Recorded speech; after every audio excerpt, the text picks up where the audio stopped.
সুপ্রিয় দর্শক, যেহেতু আমরা রোজা রমজান মাসে কুয়াকাটা এসেছি, তাই এখানে জিনিসপত্রের দাম প্রচুর এবং জিনিসপত্র নাই বললেই চলে, বিশেষ করে খাবার জিনিসগুলো। কারণ খাবার জিনিসের ধারে যাওয়াই যাচ্ছে না, এত বেশি দাম। তবে হ্যাঁ, এখানে সামুদ্রিক মাছ তারপরেও অনেক বেশি দাম। যেমন এই ইলিশ মাছটা দেখতে পাচ্ছেন, এটা কিন্তু 250 টাকা পিস। সো আমরা সব মাছ ঘটাঘটি করে চিন্তা করলাম একটা ইলিশ মাছ খাবো, কেমন স্বাদ হয়। দেখে তো ভালোই মনে হচ্ছে, কিন্তু এই তেল দিলে কেমন একটা গা ম্যাচ ম্যাচ করতেছিল। তারপরে দেখেন এখানে কিন্তু আগে থেকেই বাবু মা খাচ্ছে, আমরা এখন খাওয়া শুরু করব।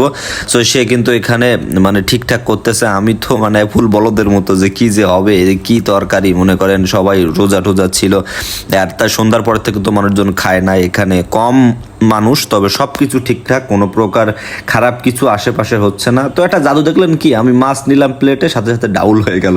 কারণ কি, এটা হলো এডিটিংয়ের কোর্সটা করতে পারেন। এই যেমন ভিডিও ভাইরাল হয়েছে এডিটিংয়ের কোর্স, তা আপনারা চাইলে কিন্তু কুয়াকাটা আসতে পারেন। এখন কুয়াকাটা আসলে নিরিবিলি পাবেন, সব কিছু ফাঁকা ফাঁকা, কিন্তু ওই কিন্তু